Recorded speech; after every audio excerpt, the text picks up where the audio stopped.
It's the truth about parenting. Something needs to be real for us. The truth is in the raw things that people don't talk about. This journey is not for the weak. Welcome to the Mama Jac podcast.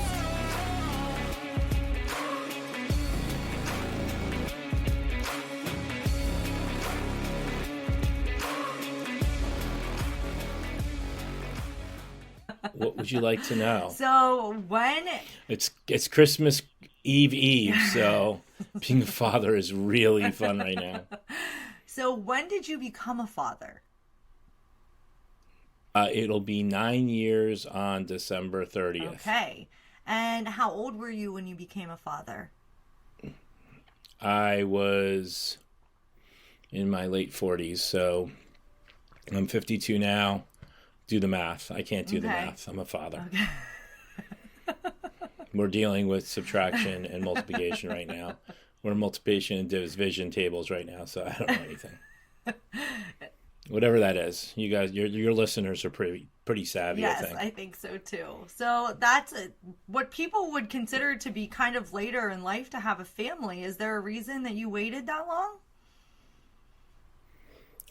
Yeah, I mean, it just took me that long to get married and have a kid. Yeah. I mean, it wasn't like it was, Lucy was planned, but at the same time, we didn't, I had no other kids from any other relationships, and neither did my wife. Yeah. So that's kind of what's going on. So was she over the age of 40 when she gave birth as well? She was considered the worst term ever, which is called a geriatric pregnancy. Because, when you think of pregnancy as a wonderful thing, putting the word geriatric in front of it always makes it just so much more fun. She had just turned 40. Yeah. So. Yeah. My second pregnancy was considered geriatric because I was 35. I think that's when it starts. So yeah, it's whatever the word, whatever the age is, they got to come up with a better word than that. I know. Safely say it kind of sucks. Yeah, it does. It really does. It makes you feel like you're 85 years old. Pretty much, yeah. So you were ready to have a family. This is something that you had wanted for a while, or was it like you and your wife got together? Yeah, I mean, we got together. I think it was a couple of years before we got married, and we knew we didn't have a lot of time to kind of just like think about it. So within a year of getting married, we went through the process of, going to the doctor in vitro. We practiced, and that didn't work. So then we just went directly to in vitro, and we were lucky. First try, my wife got pregnant, and supposedly there was a twin. Twin didn't make it after a couple of weeks, and that twin basically caused more hell for the pregnancy because all the tests had been affected by that twin. So all of her tests were fine, more or less, until... When you have kids that were born in the 70s, 80s, and even the 90s, and even in the last, probably past the last 10 years, technology is great until it's not. And the greatest day ever was when I found out my wife was pregnant. Every day until that baby came out, it was awful. And I don't say it was awful, but it was just like, it was always something. And she really didn't have a bad pregnancy in any way, shape, or form. I mean, you probably talk to people that have had like nightmare pregnancies, but in my line of work, I teach CPR and first aid, and I deal with a lot of parents, and I always expecting parents. And the first thing I always tell them is, don't look on the internet, because no matter what it is, it only results in one thing: death. Breathing results in death. It's just like everything results in death. Yes. And if your listeners come out of anything from all this, it's do not go on the internet. No, but I mean, we had a she had a great pregnancy. I mean, she didn't have that much morning sickness. She really had a great pregnancy. And the other thing is, and I always told her this, and this is something that dads should really kind of appreciate. So when she first got pregnant, we're in the doctor's office, and I tell her, listen, anytime I'm in the room, everything is okay. And you're probably saying, oh, because you're just a really good... No, it has nothing to do with being an EMT or anything like that, or I'm that macho. So the nurse comes in, and this is early on in the pregnancy. And I say to the nurse, I'm like, let me ask you something. She's like, what? What do you think's going to happen if something goes wrong with my daughter, with my wife? What are you going to do with me? Oh, we're going to kick your butt out. So, meaning that if it gets serious, they take the dad out of the room. So that is one thing you have to realize. And the other thing is, I realize is, as much as I love my daughter, she's not the first kid that's ever been born. Mm. Like, there's not, every time you talk about your kid, it's like, no. I mean, they've been doing this for a couple of years. They've been birthing kids. And I say that because people just get so crazy, and they should. It's an amazing, most beautiful thing. It's life. It makes you have so much perspective on the way you were raised, and the way the bigger picture of life. But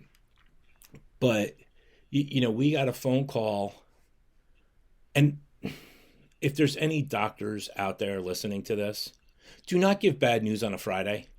It is the worst. So we're going away for our, it was our last hurrah kind of thing before everything really got, yeah, kind of. And our anniversary was right there. And we get a phone call that there was a problem. And what do you think my wife was doing all weekend long? Of course. You can't get it out of your mind. What do you think I was doing after spending a fortune on this beautiful weekend away? I'm dealing with this hysterical mother, which she has every right to be. So we ended up having to do an amnio, which she was like so against. And I'm like, we should have done it from the beginning. And I know there's a big controversy about amnios, but you know what? Again, they've been doing it a couple of years. They kind of know what they're doing. And, because she was a geriatric pregnancy, we had pictures all the time. I mean, basically, we got more pictures of that kid before she was born than most people have, than anybody. Now, what happened was after they did the amnio, they have like what's called a fish test, which is kind of a pre-test, came up negative. So we end up having to wait the whole entire time, which is like 14 days of hell, to find out, that our kid does not have Downs, because they told us she had a 90% chance of Downs. Now, I told my wife, and I know people will probably think that this is crazy, it's not Downs until it's Downs. Yeah. I know it's 90%, and my wife's a science teacher, so it's all about the numbers, right? And, we started talking to Downs groups, we had considered other options. And the fact is, we weren't getting any younger. This is probably the only kid we're going to have, maybe have another one. My wife thought that we might have a problem in the relationship. Whole works. There was never going to be a problem. I mean, we were going to end up, either having this kid, or there was going to be a problem. We lose the baby, whatever else. And, it all worked out. Mm-hmm. And we're very blessed because we have a child that's healthy and happy and all the things that you're supposed to have when you have a child. So, it really is, as much you complain about a kid and all this other stuff, because there's a lot to complain about everybody, including myself. I'm the last person to say that I'm perfect. But I mean, at the end of the day, we got really blessed. And the pregnancy was great. The thing that I can also impress upon people is, as the dad, you get that golden hour, and take every second. Now, for those of you that don't know what the golden hour is, it's the hour after the baby's born. It's just the three of you. and it's the only time it will just be the three of you in that hospital. And it was robbed from me because the security guard was a jerk. And I came back, and then everybody was like there because they'd moved the baby. And just like, you got to be kidding me. So it was just a very wonderful time. There was like 21 babies born that day. We met the OB that we were supposed to meet on during the week. We met her when my wife's legs were open, and it was like, "Hi, I'm supposed to have your appointment on Tuesday," and here we go. And she was like, she literally delivered 2 babies at a time. It was just crazy, And there was like a race between the baby across the hall and us. It was like, come on, Joey. That's all I remember is, come on, Joey. But it's different now than it was when I know you're a little bit younger.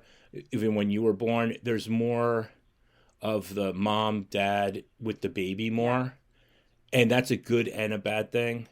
So, it's good because, that's what people want. But it's bad because sometimes you just need to take a hot second. And, Lucy was born on December 30th. And my wife was like desperate to breastfeed. And it just wasn't happening. For a bunch of reasons. So, people, they breastfeed and supply with formula. It was the reverse. And, it's something that I think still kind of gets her, it's still a sticking point. But fast forward, we tried to have another kid 6 years later, and it just didn't work.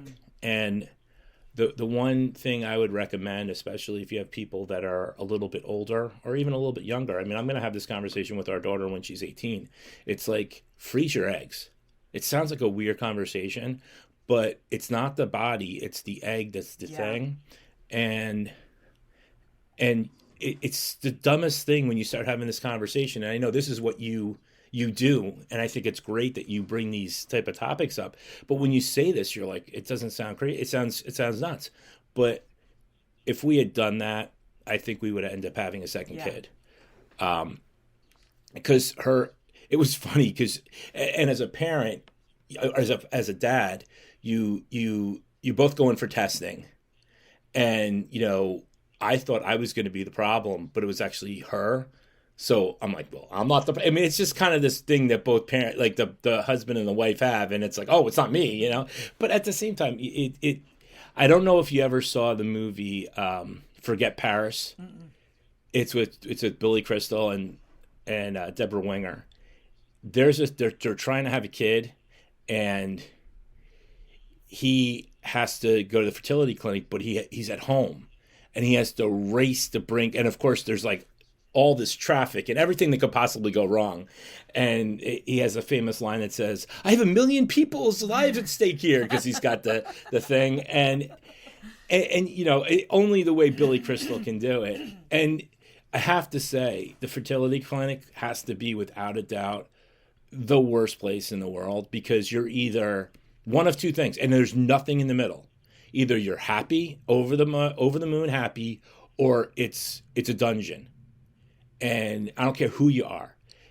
And it's just kind of, I just remember, it was like the nicest place ever. And they always had like coffee and donuts. And, it was like this high-end place, because they're like making a fortune from everybody. And you're just like hanging on the will of this. And, life is never fair. We like I said, we were blessed. We have a kid. My grandmother had 3 miscarriages. My mom's an only child. I have another friend of mine who has several miscarriages. She has 4 kids. To the point where her body, she shouldn't have had her last kid. It's just, there's people that are born to bear kids, and there's people that are born not to bear kids, and she was one of them. And I look at what some of these women and go through. It's just awful. But in terms of like the other side, for me, the newborn is, and that's the thing, like as a parent, women have such a different perspective because, okay, you have this kid, you come home with a prize. It's the only floor in the hospital where you get something. And the first thing, and I'm an EMT, so I teach this in my classes. I teach CPR and first aid for a living, which I know you know, but the listeners don't know. And, the first thing that happens is you take the kid out of the hospital. And I don't know if you did this, but I think a lot of parents do this, especially with the first child. They're like looking around because you have this kid and you're like, is somebody going to stop me? Because God knows I don't know what the frig I'm doing. And then I'm trying to put the seat in and I'm on the phone and my friend owns a Honda dealership. And this is the conversation I'm having with them. So I can't get the seat in, the base in. He's like, Alex, there's a little picture with a thing. I'm like, no, there's not. Yeah, all cars have them. We're having this conversation for he's like yelling at me for 3 seconds. And then I'm like, oh my God, there is. He's like, I know. And that's what it's for. I'm like, oh my God. So, and it's really kind of a neat thing. So we keep going, and we had bought the Fisher-Price rock and roller before, literally as we were going to the hospital. So I bring this thing home, turn it on every friggin' bell possible.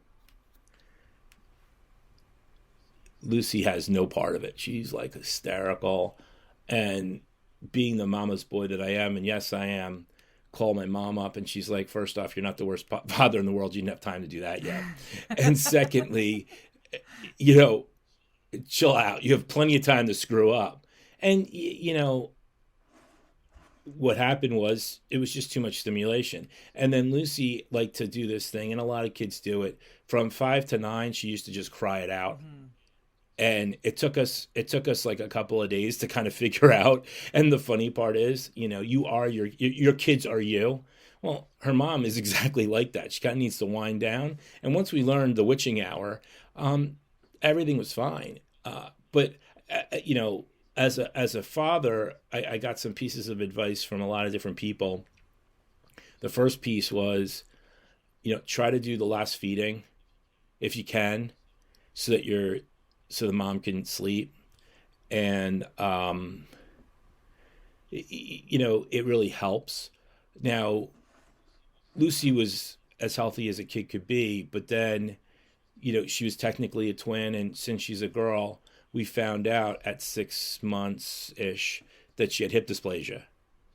So, and for those of you that don't know what hip dysplasia is, I know a lot of dogs get it and women get it. The ball in the socket is there, but it's not fully developed. So the ball is kind of going in and out and it's clicking.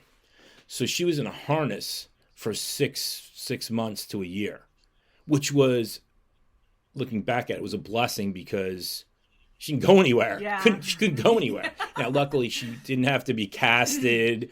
She didn't have to be casted or anything. So we were very lucky. And I really want to shout out that whole hip dysplasia community, because there's a lot of different communities out there. There's this table that people get for their kids that have hip dysplasia. And we were fortunate enough not only to get one, but two, one for my mom's house and one for our house, so that she could play. Yeah. And eat and do stuff. But, we had her do therapy, and we went to Children's Specialized in New Jersey. And, you find out what a person's made of really quick. And she had this game that she would play. You have to take a coin and put it into a piggy bank. And she would cry and cry, but she would do it. And she's still like that today. So she's a determined little kid. And I just, it's weird. Like I never thought there was ever going to be a problem. And there really wasn't. That's what I mean. Like, so, I mean, the first day we went to Children's Specialized, my daughter's got this problem. And right next to us, there's a kid in a feeding tube with an aid and all this other, and I'm looking at her like, what the hell are we complaining about here? I mean, my wife's a teacher. She's got teacher insurance. This is gonna be great. We're fine. And they say you don't want anybody else's problems, but I mean, it was scary. And of course, the worst is on the grandparents because they're never gonna walk. Everything was gonna be fine. So she finally learns how to walk, and one day she was downstairs. I was upstairs. My wife's at work. I'm taking a shower. I was going somewhere. I come downstairs. She's gone. No. Okay, this isn't funny. Where are you? Look outside. She's gone. I don't know how. For whatever reason, we used to live on a busy street. Somehow she got out, and some lady didn't steal her and was right there. And then I had to go to a funeral for a kid, which I know it doesn't seem like it's related, but it kind of is because it's like, holy cow. Yeah. So I just, you count your lucky stars and whatever else. But then the little munchkin decides we put a chain up, and then she tried to go out again. She got a little fat head stuck, and I'm like trying to like not laugh, but yet because I just didn't make the chain short enough. And I'm like, you little munchkin. So I mean, they will find like I said, way. They're determined. Oh, they're definitely determined, but more than their parents. But yeah, I just think that in the beginning it's hard for fathers because they just don't do anything, and because of that, it's like, okay, well, we can't really do much, and that doesn't mean that they're not learning. That doesn't mean that they're not doing all that. I mean, she's going to be 9 very soon, and obviously now it's a different age. I mean, she started at daycare at 18 months, went all the way up through kindergarten, and I know there's a lot of controversy about daycare. And I'll tell you, I was not a daycare kid when I grew up. It was the greatest thing ever we did.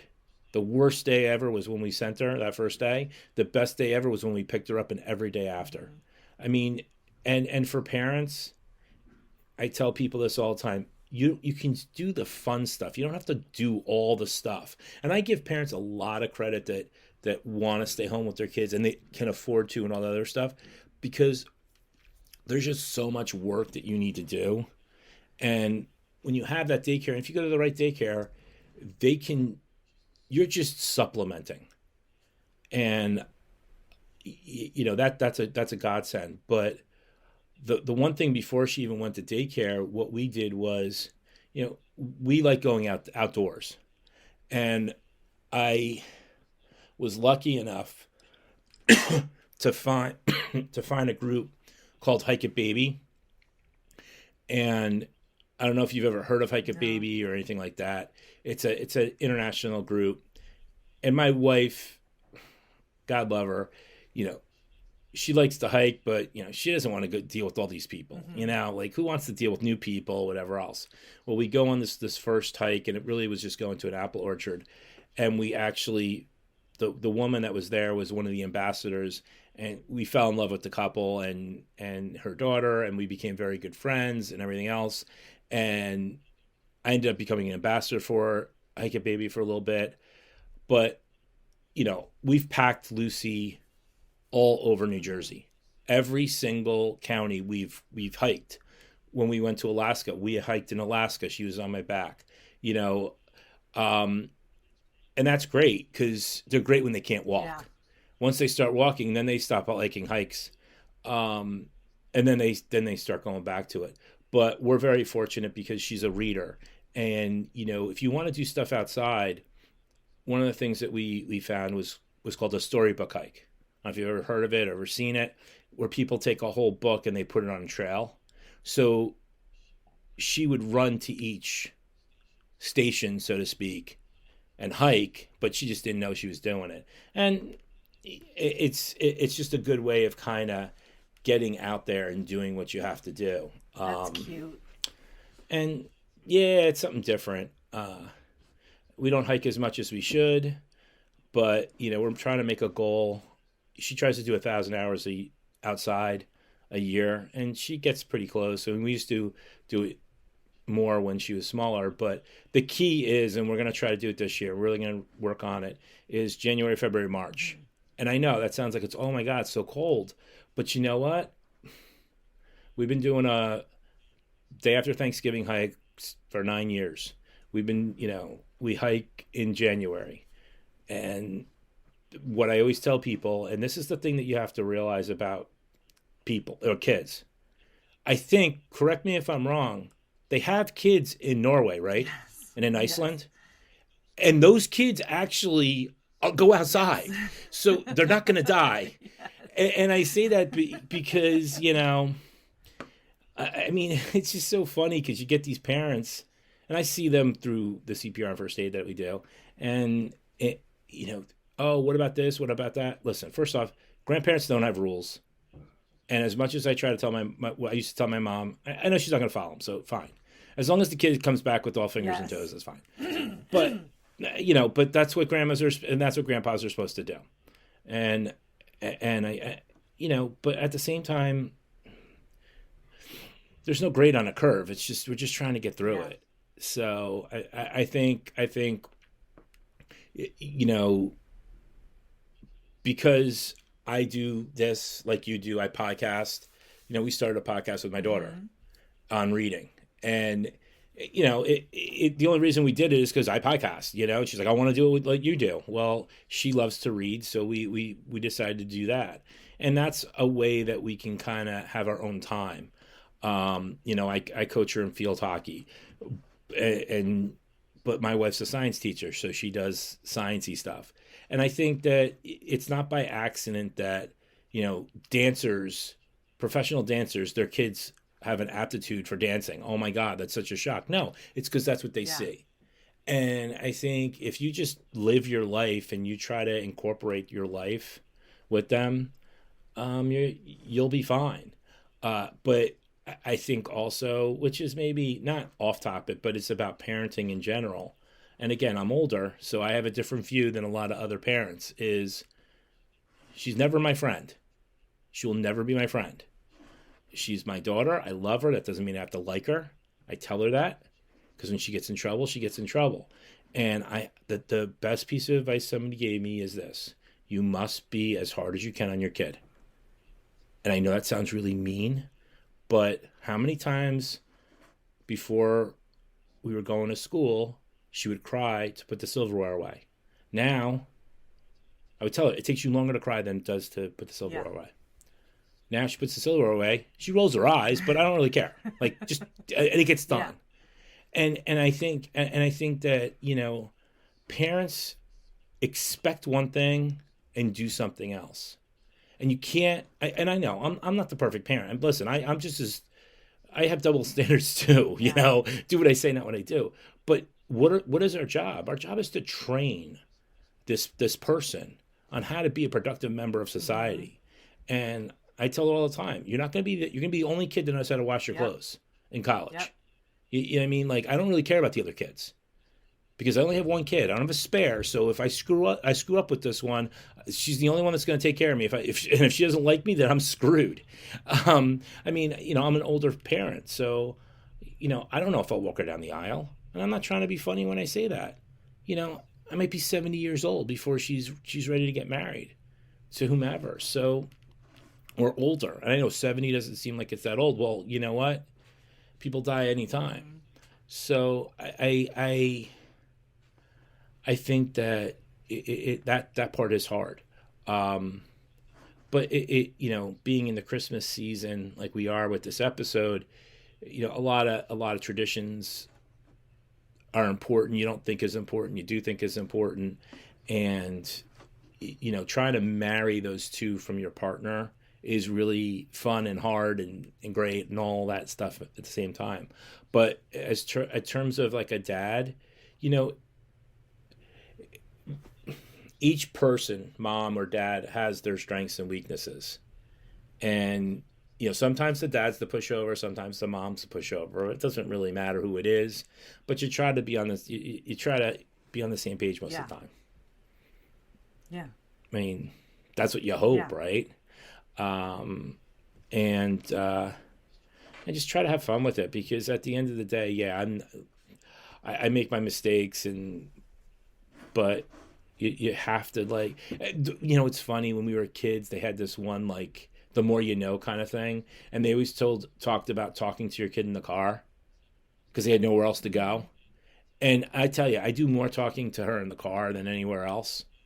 And yes, I know you're going to say, oh, she's on the iPad. No, she's not allowed to have the iPad in my car. I know what you heard me right. She does not have the iPad in my car. Now, my wife's car is a different story. We go on a long trip, that's a different story. But 9 times out of 10, like, I'll talk to her. And, she'll want to play your songs or whatever. But I think that's where, we all have to come together. And the last thing is, it's all about accountability. I ref football, I ref sports, the first thing I say to the teachers is, if there's a problem with my kid, I want to know about it. Because I know it's probably her, it's not you. Yeah. And I know that's a groundbreaking thing that I'm saying. Because, oh my God, what do you mean? No, my kid's not special. My kid's not this. She's just as much of a knucklehead as every other kid in the world, meaning they make mistakes. And they all lie. And they all try to listen, she's 99% of the time she's great. But I'm just saying, it happens. Yeah. So I would rather, give the teacher the benefit of the doubt than her. Yeah. and it's only fair to the teacher. Yeah. Because she's got to deal with 20 other miscreants that are trying to do whatever. Yes. So and I say that jokingly, but I mean, you get to that point and you're just like, you want those teachers, you want to get the best out of the teachers, just like you want to get the best out of your kids, and you want to put them in positions to be successful. And I think the biggest problem as a parent that I find is you have to let them fail. Yeah. And it's hard because you have to do what you did as a kid, and you want to protect them from everything. And they got to eat a pound of dirt a year, or else they're not playing. Yeah. They got to get out. They got to get dirty. They got to explore. And I have some friends of mine. They want wild kids. That whole term. I want a wild child. That's great, but it's all well and good until it's time to not be. Yeah. And I think if you keep the standard high, obviously modify it depending on what their age is, you'll get the best out of what you can. And that might not be the best for everyone, but it'll be the best for your kid. And not everybody is good. Not everybody is at the same level. Not all parents are at the same level. So I'm sorry, I just keep rambling on. Fine. We got a lot of good information from you. Thank you so much. And I wanted to talk more about your podcast with her. Like, where is it? Where can we find it? I'll link everything in the description and in the show notes. Oh, yeah. No. It's called Daddy Daughter Bookworms, and it's on all platforms. We have a YouTube channel. The YouTube channel isn't as up to date in terms of the episodes because what I do is I make it all cartoon. And we have, at the time of this podcast, about 13 episodes, and she reads the books. She does the show notes with my wife, and her and I podcast on it. And we're getting some really good traction with a lot of the authors. They want interviews.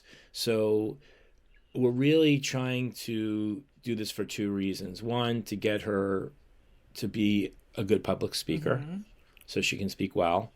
And also, if she's going to read, she might as well do something with it. And by doing these quote unquote show notes or book reports, she has a good chance of getting herself more in tune with what she's going to need to do in school. And that's what it's all about. I mean, it's just been a fun little project. I told her we had to do 10 episodes, and now she wants to do 52. So because she wants to do a whole year. But we're going to do 4 seasons in a year. So winter, spring, summer, fall. So we just, at the time of this podcast, we're going to end our first season, and we're going to go into our second season in January. And like I said, you can go to daddydaughterbookworms.com, and all the show links to it, where you can buy the books on the site, on the show notes. You can do just about everything. And it's just been a really fun project because going back to the original statement, what is it like being a dad? Well, this is a project we can do together. Yeah. And luckily we can record it so it's evergreen for her. Because the one thing that I miss more than anything is because I've lost both my parents, is the voice of your parents. And I can't, especially being in the holiday season, they have all these books where you can record your voice. Folks, when you get a chance, buy that book, have your parents or the grandparents, whomever, record, because it's priceless. You know, the voices is something that you can't really copy. Yeah. And that's why we're having some fun with it. And we're getting to meet a whole bunch of people and authors, and it's just really putting her in a position to be pretty impressive. I mean, I'm impressed with her, but I'm her dad, so it's it doesn't take much. Like, I listened to the one episode and she is so sweet. Her little voice is incredible. And you know what? You're going to have that too. Whenever she grows older, you'll get to go back and listen to her as being like a younger girl. And that's also for you as well. I think about that often with my podcast. My kids will be able to hear what their mom did, and they'll be able to hear my voice forever, unless the internet explodes. They'll always be able to hear your voice. From the grave, they'll hear your voice. No, I say that. I say that because you're absolutely right, and I'm loving it. And she ended up costing me a lot of extra money because I had to get a new, I can't. Her headset's there. I got to buy a friggin' mixer. It's like this little project ended up costing me like $500. I'm like redoing my podcast space now. I got stuff on the wall. I'm like, but I try to keep her involved with it. Like she helped do the wall design. We're going to be doing some like sticker merch, and she's working with a friend of ours, Soda. Yeah. And she's gonna. We had a meeting where she's like, well, what kind of animals do you like? And she's going to come up with some different stickers. So I'm really excited. And, the thing about that is all the profits, if there is any, are going to her college. Nice. So at the end of the day, that's what it's about. And I do other podcasting as well on shows, on TV shows. So it's just funny because I know your kids probably say, oh, you're going to podcast, mommy, right? And it's like, oh, are you going to go podcast on whatever I'm podcasting from, or, whatever. And she's like, I'm like, yeah, okay. So, and it's just kind of neat. And I never thought in a million years that I'd be doing all of this kind of stuff, but this is a fun hobby, like you said, like you do. And, it's a little of an escape. Yeah. But yeah, no. So that's in terms of being a parent. That's where I'm at. I mean, I was raised by a single mom. Basically, my dad died when I was 13. So we had a close family, which is not as close as it can be now. But I mean, it was just like my mom and I for years. Yeah. Not that there was other people, but there was always other, people. But my mom would say, I mean, my dad died on December 18th, and I'm 13 years old, and she just have Christmas because Christmas is coming whether we like it or not. And honestly, I don't even remember that Christmas per se, but it was, she just made it happen, and that's what parents do. I mean, I don't understand how every single year we all complain about Christmas, and I complained as well, and you're like, and it all works itself out. You still manage to find the money or do what you have to do. And I know there's people that can't, they literally cannot get gifts. And for that, I really am sorry or thankful that it's always worked out for us. But, I mean, we got maybe one more year until we have to give her the truth. So yes. We're just going to try to hold on to it. She's making cookies downstairs with my wife, and away you go. Nice. So, I love that. That was good. Yeah. Well, thank you so much for coming on here and sharing all your fatherly advice for the fathers, because you're my first father that has not been my husband. So it has been a pleasure. Well. Do you feel honored? I don't know what to say, because I don't know if I was the best candidate for all of the for all the fathers of the world. I don't know if that's the person that you want, but listen, it comes down to, I'm really thankful that we can make the time. Being a father, and I will say this, everybody talks about this, because I've been in different rooms before, where how do you raise a kid, or how do you raise a man, or how do you raise a woman? And I'm going to tell you right now, you just raise them, and you hold them to that. And I hate this term, but it takes a village kind of thing. But it really does, because growing up, and I don't know how I'm assuming it's the same way you did. Anybody in my purview that were adults were either going to yell at me or praise me. And I think today it's not the same, but I'm really grateful that it was, because I'm not always the most accountable person, but I think that kind of attitude is the main thing. And the other thing is, and I tell this to Lucy almost every day, nobody's going to outwork you. And I think that's one of the things that, there's a woman, she's on Clubhouse, and she's on LinkedIn and all this other stuff. She's called the American Supermom. The woman has 10 kids. Okay. And I learned a lot from her, and she's a little bit older than me. And she says she said to me, and she said to a lot of people, she preaches, and I mean that in a great way. It's like every little morsel is a nugget, that, you just have to live your life, but you have to make sure that if it's a girl, that they're always going to look up to the dad. That's their model. The same way guys look up to their mom in terms of what they expect. And, as much as we don't want to be parents, as much as we don't want to be like our parents, we end up being like our parents exactly. And in a lot of ways, I'm not saying all the ways, but in a lot of ways. So, if you want to take anything away from this, is just do the right thing, whatever that is. Yeah. Whatever you think is the right thing, do the right thing, and just be consistent. And if don't always have to be their friend. And when they cry, I mean, this with your own kids, they will stop crying. They will have to go out of diapers. They will learn how to do everything they need to do, despite when you're in the thick of it. So anyway, I'm really happy and honored that I got to be the second man in your wonderful podcast. So I can't wait to work with you again. And if there's any way I can help you out, just, that already. So, well, thank you so much. I'll do whatever I can. Welcome to the end of another episode of the Mama Jac Real Raw Parenting Podcast. I hope you enjoyed today's episode. Remember, parenting is a journey filled with ups and downs, and it's okay to make mistakes along the way.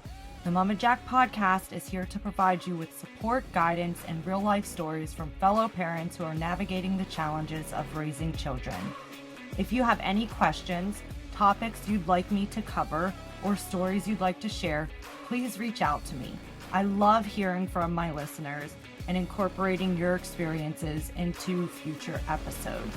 You can find me on Facebook, Instagram, TikTok, and Podpage, all under the Mama Jac, TheMamaJac. Thank you for tuning in. Remember, you're not alone in this journey, and together we can create a supportive community of real, raw parents. Stay tuned for more episodes filled with laughter, tears, and everything in between. Until next time, keep being the amazing parent that you are.